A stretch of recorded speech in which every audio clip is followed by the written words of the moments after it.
Day 5ला सुरुवात झाली या ब्रेकफास्टपासून आणि मग आम्ही निघालो हनोईला.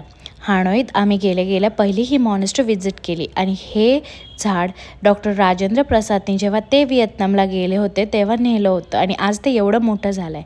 त्यानंतर आम्ही हॉटेलला चेक इन करून थोडासा आराम केला आणि हॉटेलचा व्ह्यू एन्जॉय केला. तिथे खूप सुंदर असा गॅलरीमध्ये एक छान लेक व्ह्यू येत होता आणि तो पाहण्यासारखा होता.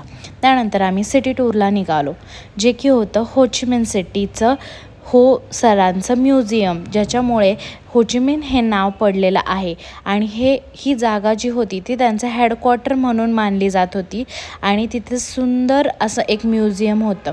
त्या सगळ्यांच्या व्हिजिट करून आम्ही निघालो ट्रेन स्ट्रीटला, जे की फार फेमस होतं आणि ही आली आमची ट्रेन, जी की सगळ्यांनी खूपच जास्त एन्जॉय केली आणि हा एक्सपिरियन्स एक लाईफटाईम मेमरी म्हणून सगळ्यांच्या लक्षात राहील.